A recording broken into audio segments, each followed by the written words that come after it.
Welcome to Grand Central Radio, the Grandparents Community Platform. I'm your host, Geri Cole. This is a talk, listen, and act show for grandparents and future grandparents everywhere. My adult child, that child's spouse and in-laws, and my 2 young grandchildren give me lots of questions and concerns. Like you, I want to be as effective for my grandkids and their parents as possible. To achieve these goals, I also want to stay physically and mentally fit and have fun. We can help each other by sharing our challenges and ideas about grandparenting and our lives as grandparents.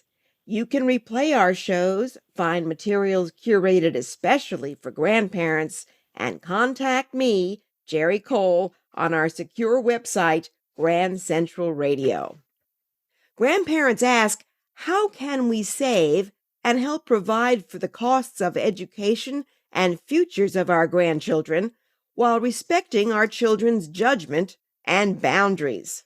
So our topic today is planning for grandchildren's education and financial future. Our special guest is Ahmed, a Harvard University graduate with more than 15 years' experience educating and assisting clients in structuring, allocating, and managing their investment portfolios and other financial planning and counseling services. She holds the CFP and CDFA certifications and is employed by a registered investment advisor firm based in Montana. You'll hear on this podcast Hannah's personal views on this topic. Those views do not constitute the views of her employer or legal, accounting, tax, financial, investment, trusts and estates, or any other advice by Hannah, me, or Grand Central Radio.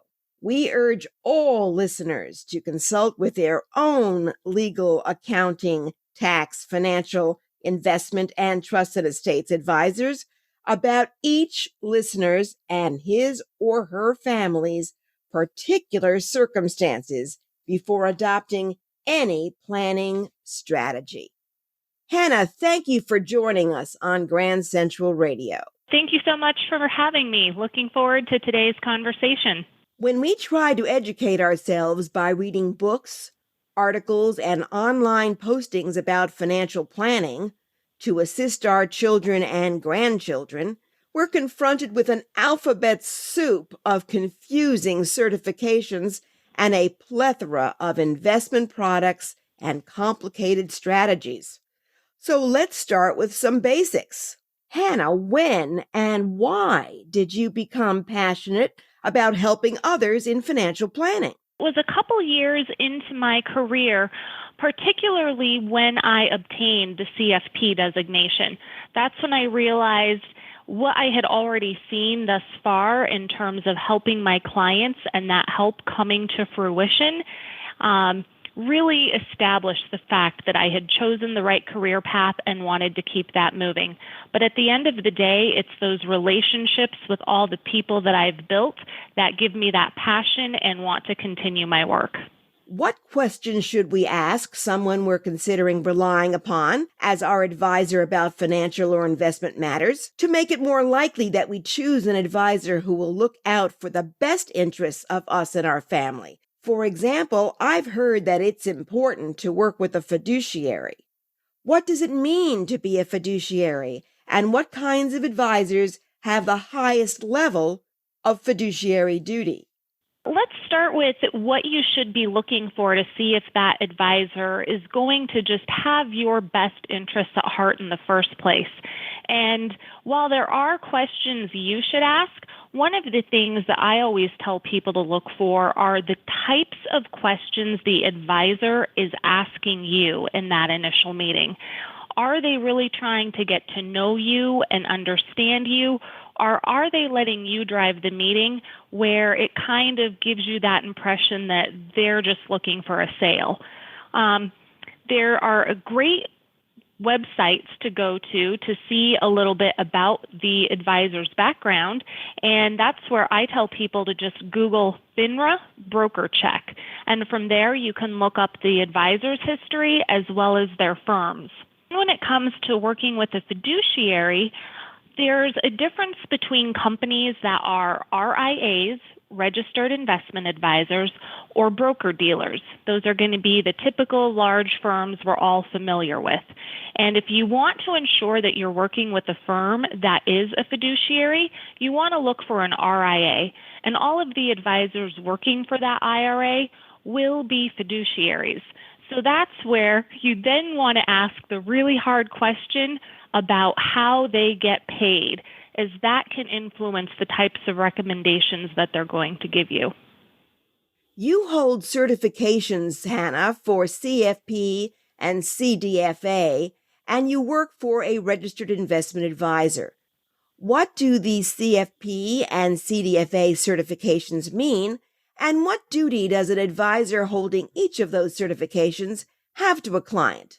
CFP, that stands for Certified Financial Planner, and the CDFA designation stands for Certified Divorce Financial Analyst. And so anytime you're working with an advisor that has these additional designations, and if they're working with you particularly in that vein that their designation is designed to help you with, they are even held to a higher standard. So when I am working with clients in financial planning and bringing them through the process of analyzing their entire financial lives, or on the flip side, when I'm working with clients that are going through a divorce, I am held to an even higher standard than an advisor without those specific designations.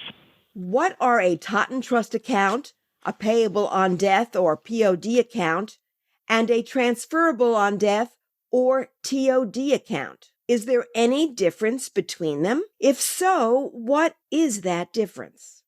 Essentially, all of those accounts, while they have different names, they all mean the same thing and function in the same fashion. And that is that you are taking a taxable account. So money that you've already paid taxes on and invested, and you are attaching a beneficiary to that account in much the same way you would do with a retirement account or any insurance product. Then, upon your passing, that account would automatically transfer to your named beneficiary or beneficiaries, and those assets do not have to go through the probate process. Under what circumstances, if any, should we consider using a Totten Trust, POD account, or TOD account to plan for our grandchild's education and financial future? If you are concerned with, let's say, your health and wanting to ensure that these assets go directly to your grandchild or grandchildren regardless. And then the other thing to note, let's say you're not so worried about your health, but there is that potential. We all know anything can happen to us at any given point in time. So if you want to ensure that if something were to happen, these assets go to your grandchildren and you don't care how they spend it, these are good accounts to use. The thing to be most aware of is if you continue living and you want to use these accounts to fund their education, you're going to want to do so in the way that you make payments directly to the school and not directly to your grandchildren. Am I correct that a grandparent would pay the grandchild's school by writing a check? Correct. Yeah, you would want to write a check directly to the college that your grandchild is attending. And typically, so the reasons why you'd want to do that are twofold. Tax situations, but also the most important is if your grandchild is eligible for financial aid, if you are giving the money to them, it could mess with their financial aid. Paying the funds directly to the school could also impact financial aid. So if they are financial aid eligible, that's where we tell people to hold off on using this account until January of their sophomore year. Then you could pay for the rest of their education, and if needed, they could take out loans to fund the first year and a half, and then upon their graduation, you could use this account and these assets to help pay off those loans. What is a 529 plan? Where can we sign up for one? And how can it benefit our grandchild? 529 plans are nice because they're tax-advantaged investment vehicles specifically designed for paying for higher education. There are two types of 529 plans. There's the traditional 529 savings plans, and then there also are some prepaid tuition plans. It all depends on the state if they offer these prepaid tuition plans. I tend to focus on the traditional savings vehicle. It gives you more options and it doesn't lock you into a specific state school. You can purchase one of these virtually anywhere. Every state in our country offers a 529 plan, and all you have to do is go to Google. It will tell you which state offers which plan. Some states, you can purchase them through a broker-dealer or your IRA, depending on what type of advisor you're working with. And then for other states, you would purchase the plan directly. The one caveat that I do want to explain with 529 plans goes back to that financial aid eligibility. If your grandchild is eligible for financial aid and you don't want to mess that up, you would want to transfer the ownership of the 529 plan to the parents shortly before the child is getting ready to start looking at colleges. They would be included for assets of the parent, but because the parent would be using it and the way that the financial aid forms look at parent savings, it's not counted as much as if you were the owner and paying the school or your grandchild for school directly. What is a Uniform Gift to Minors Act, or UGMA account, or a Uniform Transfer to Minors Act, a UTMA account? What's the difference between them? Where can we get one? And how may a grandchild benefit from it? The UTMA and UGMA, or UGMA and UTMA, as most of us refer to them in the financial world, they're essentially the same type of account in the vein that they are custodial accounts set up for the beneficiary of a minor. The difference between the two is that an UGMA is permitted in all states, but they can only invest in financial assets like cash, stocks, bonds, etc. While UTMA accounts can also invest in intangible assets like real estate or art. Not all states allow UTMAs, though, and the two that I'm aware of are Vermont and South Carolina. They benefit the grandchild in the sense that it's very similar to that taught and trust, POD, and TOD accounts. The grandchild would get these assets.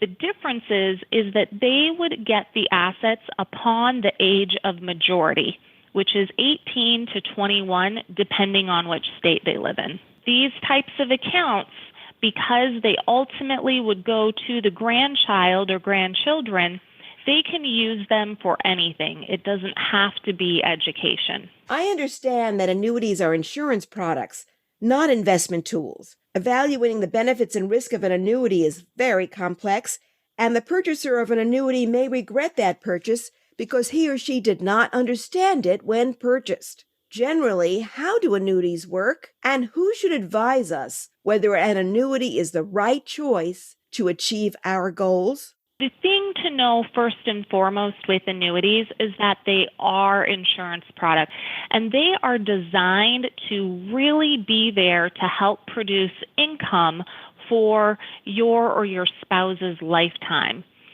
I wouldn't necessarily see these as being anything that you would use with our conversation today in terms of looking at how are we helping our grandkids. But there could be some instances when they might come into play to help you achieve those goals. And that's where you really want to make sure that you are working with a financial advisor that has your best interests at heart. And I would always ask, when thinking of an annuity, it's ask your advisor if they're going to get paid on it or not. And really make sure that they're walking you through that annuity so that you understand all of the options, how that annuity functions, and what the fees are to determine if it is going to accomplish your long-term goals. When is our best choice to benefit our grandchild a trust declaration drafted by a trusts and estates attorney as part of our estate planning documents? When you really are going to want to be looking at a trust and getting an estate planning attorney involved, there are a couple of situations. One might be if you are concerned with your children inheriting any assets or you giving them money and them maybe not spending it in the way that you would desire in terms of having those assets benefit your grandchild. Another instance might be if you're worried about how your grandchild might handle those assets. Then you can put different measures in place within the trust to ensure that they are spent on the basics like healthcare, education, basic lifetime maintenance, and any sort of support that they might need throughout their lifetime. Other instances when trusts can really be beneficial is depending on the size of your estate. The larger your net worth, the more beneficial these more complex tools are going to be to help make everything flow in a more tax-efficient fashion and keep more of your assets in the family. What other methods do you recommend, Hannah, to some of your clients to plan for their grandkids' education and financial future, understanding that not everything that you might recommend to one grandparent would be right for another grandparent or that grandparent's family? Another way, especially if there is a grandchild with any special needs or disabilities, you might want to look at something called an ABLE account, as well as a special needs trust. Other things that I've recommended to clients in the past have been for the grandparent to structure a low-interest loan to their children so that they can use those funds to pay for the grandchild's education. And then once your grandchild graduates, you can forgive that loan to the parents.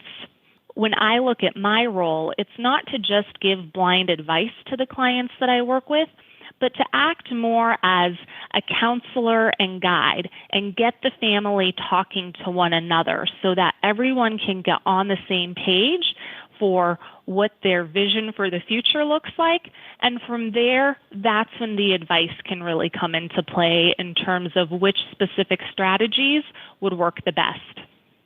And finally, what free or inexpensive resources can we use to educate ourselves and suggest to our children and grandchildren about choosing financial and investment advisors and investing and financial planning generally? Because we've been talking so much about education, one of the first tools that I wanted to mention is a website called savingforcollege.com. It is a great resource.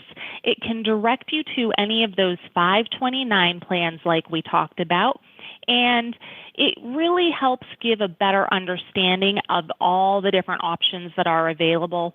No cost to use the site. Now, if you are currently working with a financial advisor or your children are, that's where I say go to them.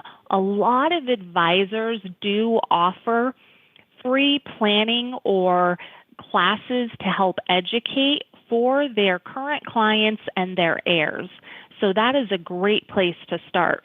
If you don't already have an advisor, though, and you're trying to look for one, that's where there are various tools that you can find on the internet that explain the questions you should be asking as you start your search.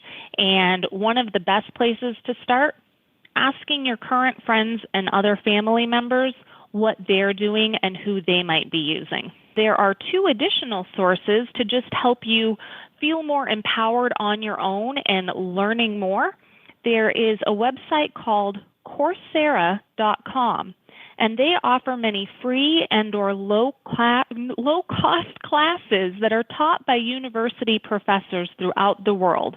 And once you get onto that website, all you have to do is type personal finance into their search bar, and then you'll see all the options available. And lastly, there's another great website out there called smartaboutmoney.org. There is a wealth of information on that website with free tools to help you learn more about the basics of investing and financial planning.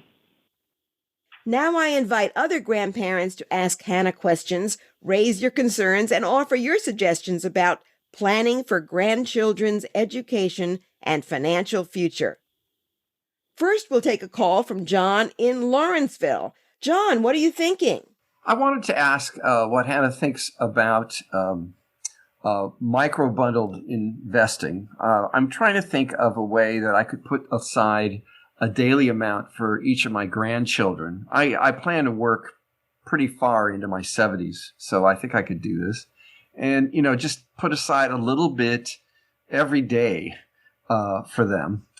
And I was thinking, I talked to their mother, and she said, well, you could buy them some Bitcoin. And I said, well, I already have some of that. It's sort of interesting. No one knows where it's going. Of course, that's always the issue.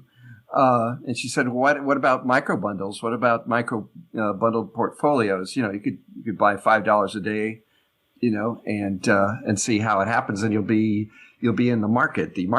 So I'm just wondering, what Hannah has to say about those things. When it comes to saving for your grandchildren, and particularly if you're looking at wanting these funds to go toward college, that's where I would say sticking with a more traditional investment route like that 529 plan, letting that daily amount build up in your savings, and then every month shifting an amount to the 529 plan.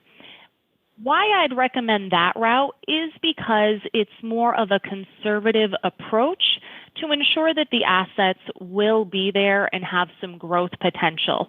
When we're looking at things, like you made a comment on Bitcoin, and then also when looking at these micro bundles, they're a little more speculative and they carry a lot more risk. And so while the reward might be higher, that risk is also just as high.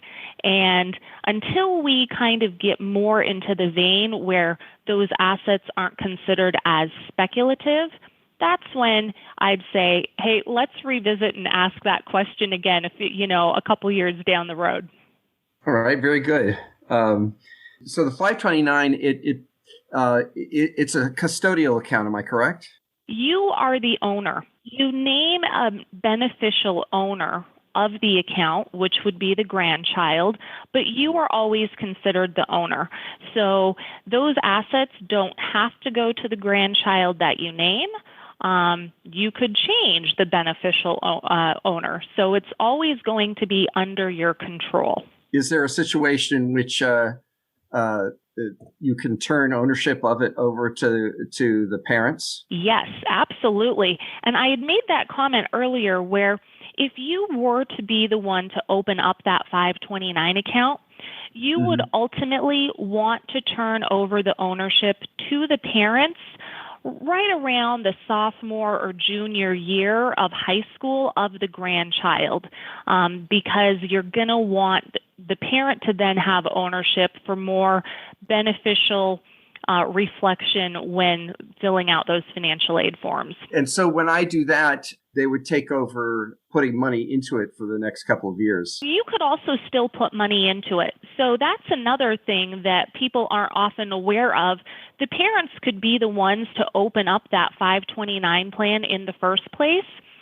They can be the owners from the get-go, and you still have the capability of contributing funds on a monthly basis to that account. Thank you so much. I was just the thing that matters to me a lot is to have control for the longest possible time I want things to be as little blind as they can be, right? And I don't want to lose principle. So, those are two things that matter a lot to me. You're not alone. Now we're going to hear from John in Santa Fe. John, please share your ideas and questions with us. First of all, my knowledge of the whole concept has quadrupled with Hannah's comments and your excellent questions, Geri. So that's been extremely helpful. We have been sort of doing the less traditional way. One of the things that I've tried to instill in the grandkids is the concept of being financially responsible with their money and so forth. So instead of me taking all or in addition to saving money for them, what I've done is I've tried to give them funds for them to save so that I don't have to worry once I give them the money that I'm saving for them, that they are doing the responsible thing. So on their 10th birthday, I give them $1,000. On their 11th birthday, I give them $1,100. Anyway, it goes up the line. Okay, so by the time they get to be 16, 17, 18, there's some pattern there of their ability to manage their money, which then gives me a greater comfort level that when they get to the point of getting to college or even beyond, if we do leave them money, that they'll know how to manage it and so forth. So that's not something probably out of your handbook, Hannah, but that's something that we do. I'd put it that way. There are many people that do also do what you're doing, and it all kind of comes down to personal preference first and foremost, and what makes you the most comfortable and is going to work best for your family. That's where you want to start. It might not be the best if we're looking at things from a tax perspective or financial aid eligibility perspective, but I always tell anyone that I work with, it all comes down first, before we give any specific advice or develop a strategy, we want to get to know, how do you think about money and what are your goals for the future? Once your advisor or person that you're working with and within your family, once you have that figured out, that's when you can then start implementing those strategies and looking at what's going to make the best investment sense or tax-wise sense. We're in our 70s and we don't plan to retire anytime soon, fortunately. And the other strategy that we've done is helping the parents with their business. They're in a small business that has great potential, and they actually live in the building. They've got a 100-year-old chocolate store of all things, and we've been helping them a great deal over the years. And what my thought is if I can position them in a way so that as those kids get to the college age, it isn't grandma and grandpa that's helping the kids, it's mom and dad who are helping the kids. And I know it'll be a combination of both, but I really want the parents to look good, not just me. That's my strategy. I came from a very large family. I can't even describe how big it was. And we went out the door one at a time. Fortunately, I got a college basketball scholarship, and each one of the kids went out the door on some kind of a scholarship. I'll put the number out there. I have 9 brothers and 8 sisters. So when you think about how you provide for that, my parents were saints, of course, but they couldn't afford, and there weren't any grandparents to put any money in. So we got the responsibility of taking care of ourselves very quickly, and perhaps that's why I have this side of me that says help them take care of themselves and learn how to manage their finances at an early age, because some of us had to do that by necessity. And I think the other part that we try to do is get them to see the world a little bit before they get into the university system. Have a broader perspective of what the world is and what their part in that world might be. So we've taken them on trips in various places and So all of those kinds of things so that they have a better understanding.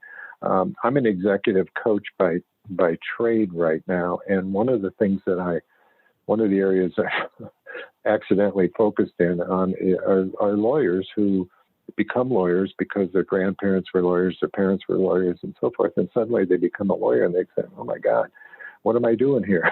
I don't want to do this. And so I'm not taking lawyers on specially because it happens in every field. But so giving the kids a broader understanding of the world and experiences and so forth before we invest in that university is sort of one of the things that we're trying to do as well. John, I think we can all agree that we're all lucky as grandparents, that we're grandparents, and that people on this call and many of our listeners are fortunate to be in a position that we can be asking ourselves these questions about how we can help our children and grandchildren financially. Today we talked about some concerns and ideas that grandparents have about investing for their grandchildren's education and financial future and preparing their grandchildren to save and manage their own finances. An experienced, certified financial planner, Hannah Ahmed, explained to us 8 principles. First, when talking with someone you are considering using as your financial or investment advisor, how to ask questions and how to listen to an advisor to help you learn whether he or she has fiduciary duties to you and will work in the best interests of you and your family. Second, the differences between an advisor that holds a CFP or CDFA certification and a registered investment advisor or RIA, and why it matters whether the advisor works for a broker-dealer or a registered investment advisor firm. Third, some of the investment tools and strategies available to grandparents to save and invest for their grandchildren's benefit. 4, how those investment tools and strategy differ in the degree and manner that grandparents can control the future use of funds that the grandparents provide for their grandchildren, and they may affect their grandchildren's financial aid applications to their schools, and how to use each tool and strategy to maximize potential availability of that financial aid. Fifth, what annuities are and how a grandparent can understand them and decide on the circumstances, if any, that annuities may be useful in achieving their financial goals and when they are not useful for that purpose. Sixth, when it is worthwhile to discuss your planning strategies with your tax advisor and trusts and estates attorney as part of your trusts and estate planning.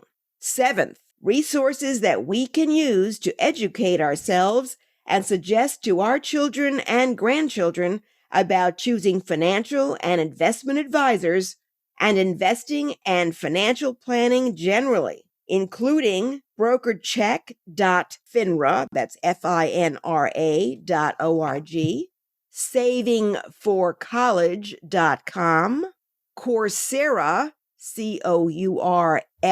COURSERA.org, searching for personal finance, smartaboutmoney.org, and other educational materials provided by your own financial or investment advisor or the advisors to your friends and other members in your family.